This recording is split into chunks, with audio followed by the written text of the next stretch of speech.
Episode 15 की एक detailed recap और रिव्यू में। ये एपिसोड है मज़े, हंसी और डोरेमोन के जादुई गैजेट्स का परफेक्ट मिक्स। अगर आप डोरेमोन के फैन हैं तो अपने फेवरेट डोरायाकी साथ रखो, डिटेक्टिव ग्लासेस पहनो और चलो इस एपिसोड की दुनिया में खो जाएं।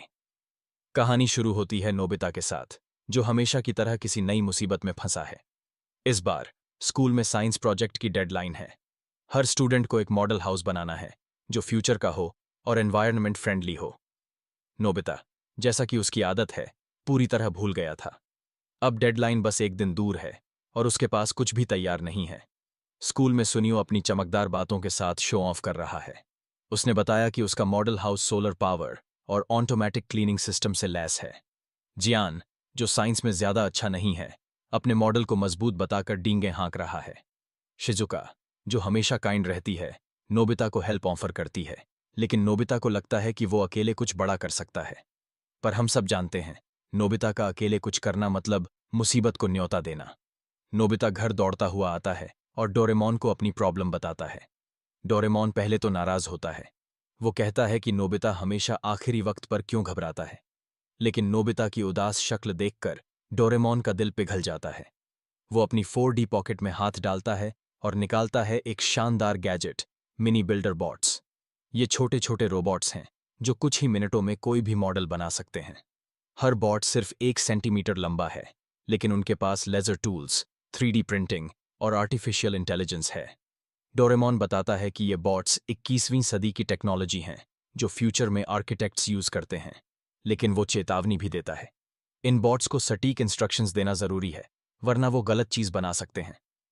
नोबिता, जो डोरेमोन की बातें सुनने में माहिर नहीं है, बस हाँ हाँ करता है और गैजेट ले लेता है। नोबिता अपने कमरे में बॉट्स को ऑन करता है। वो कहता है कि उसे एक शानदार फ्यूचर हाउस चाहिए जो सुनियो के मॉडल से 10 गुना बेहतर हो, लेकिन जल्दबाजी में वो इंस्ट्रक्शंस में गलती कर देता है। वो कहता है, रियल हाउस बनाओ, मॉडल नहीं। और फिर शुरू होता है असली तमाशा। मिनी बिल्डर बॉट्स झूम झूम करते हुए काम शुरू कर देते हैं। कुछ ही मिनटों में नोबिता का कमरा एक जंगल हाउस में बदल जाता है। दीवारों पर पेड़ उग आते हैं। फर्श पर एक छोटा सा तालाब बन जाता है जिसमें मछलियां तैर रही हैं। छत पर लताएं लटक रही हैं और कमरे में चिड़ियों की आवाजें गूंज रही हैं। नोबिता हैरान रह जाता है। डोरेमोन दौड़कर आता है और चिल्लाता है, नोबिता, तुमने फिर गड़बड़ कर दी। तभी डोरबेल बजती है। सुनियो, जियान और शिजुका नोबिता के घर आते हैं। वो नोबिता का प्रोजेक्ट देखना चाहते हैं। जब वो कमरा देखते हैं तो सबके होश उड़ जाते हैं। सुनियो हंसते हंसते लौटपोट हो जाता है। वो कहता है, ये प्रोजेक्ट नहीं, जंगल रिसॉर्ट है। जियान मजाक उड़ाता है और कहता है कि नोबिता का प्रोजेक्ट स्कूल में म्यूजियम पीस बन जाएगा, लेकिन शिजुका को यह सब क्रिएटिव लगता है। वो कहती है कि नोबिता ने कुछ यूनिक तो किया है। नोबिता उदास हो जाता है। उसे लगता है कि वो फिर से फेल हो गया, लेकिन डोरेमोन उसे हिम्मत देता है। वो कहता है, गलतियां हर कोई करता है, लेकिन सच्चा विजेता वही है जो उन्हें सुधारता है। डोरेमोन और नोबिता मिलकर बॉट्स को नए इंस्ट्रक्शंस देते हैं। इस बार वो सावधानी बरतते हैं। बॉट्स कमरे को एक इको फ्रेंडली फ्यूचर हाउस में बदल देते हैं।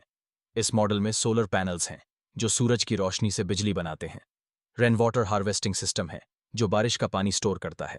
दीवारें रिसाइकिल्ड मटेरियल से बनी हैं और छत पर एक छोटा सा गार्डन है। नोबिता और डोरेमोन रात भर मेहनत करते हैं। शिजुका भी कुछ सजेशंस देती है, जैसे मॉडल में रंग बिरंगे फूल जोड़ना। सुनियो और जियान भी चुपके से देखते हैं, लेकिन इस बार वो कुछ नहीं कहते। अगले दिन स्कूल में प्रोजेक्ट डे होता है। नोबिता का मॉडल सबका ध्यान खींचता है। टीचर हैरान रह जाते हैं। वो कहते हैं कि नोबिता ने न सिर्फ एक सुंदर मॉडल बनाया, बल्कि एनवायरनमेंट को बचाने का मैसेज भी दिया।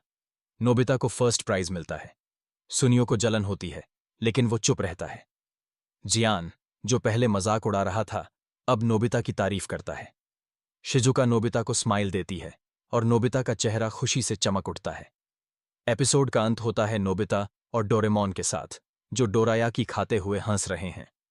डोरेमोन कहता है, मेहनत और सही सोच से हर प्रॉब्लम का सॉल्यूशन मिल सकता है। अब बात करते हैं रिव्यू की। ये एपिसोड डोरेमोन की क्लासिक स्टाइल को पूरी तरह फॉलो करता है। नोबिता की शरारत, डोरेमोन का गैजेट और एक सीख। मिनी बिल्डर बॉट्स इस एपिसोड का स्टार हैं। उनका छोटा साइज और बड़ा कमाल देखकर मजा आ गया। खासकर जब वो नोबिता के कमरे को जंगल में बदल देते हैं। वो सीन हंसी से भरपूर है। एनिमेशन भी शानदार है। जंगल हाउस का डिटेल, जैसे तालाब में मछलियां और छत पर लताएं, बहुत खूबसूरती से दिखाया गया। कैरेक्टर्स की बात करें तो हर किसी को चमकने का मौका मिला। नोबिता की नाकामी और फिर उसका कमबैक इस एपिसोड को इमोशनल टच देता है। डोरेमोन का गुस्सा और फिर उसका सपोर्ट हमेशा दिल जीत लेता है। शिजुका की काइंडनेस और स्मार्टनेस इस बार भी कमाल थी। सुनियो और जियान की शरारतें थोड़ी रिपीटेटिव लगीं, लेकिन उनका रिएक्शन मजेदार था। मैसेज भी बहुत स्ट्रांग है। ये एपिसोड सिखाता है कि गलतियां करने से डरना नहीं चाहिए। सही दिशा में मेहनत करो तो कुछ भी पॉसिबल है। साथ ही एनवायरनमेंट फ्रेंडली मॉडल का आइडिया बच्चों को इंस्पायर करता है। कमियां। कुछ जगह कहानी थोड़ी प्रेडिक्टेबल थी। जैसे हम पहले से जानते थे कि नोबिता गलती करेगा और फिर सुधरेगा। अगर गैजेट का कोई और ट्विस्ट होता, जैसे बॉट्स कुछ और क्रेजी बनाते, तो और मजा आता। साथ ही जियान और सुनियो को थोड़ा और डेप्थ मिल सकता था। जैसे अगर वो नोबिता की हेल्प करते तो स्टोरी में नयापन आता। लेकिन ये छोटी छोटी बातें हैं। ओवरऑल ये एपिसोड बच्चों और बड़ों दोनों के लिए एक ट्रीट है। तो दोस्तों, आपको डोरेमोन सीजन 20 एपिसोड 15 कैसा लगा? नीचे कमेंट्स में बताओ कि आपका फेवरेट सीन क्या था। क्या आपको मिनी बिल्डर बॉट्स का जंगल हाउस पसंद आया या शिजुका का सपोर्ट? अगर आपके पास कोई थियरी है कि डोरेमोन की पॉकेट में और क्या गैजेट्स हो सकते हैं, तो ज़रूर शेयर करो। अगर ये वीडियो अच्छा लगा तो लाइक करो, सब्सक्राइब करो और बेल आइकन दबाओ ताकि हर नई वीडियो की नोटिफिकेशन आपको मिले। तब तक के लिए डोरेमोन की तरह कूल रहो और हो सकता है कि आपका कोई गैजेट आपकी प्रॉब्लम सॉल्व कर दे। Bye bye.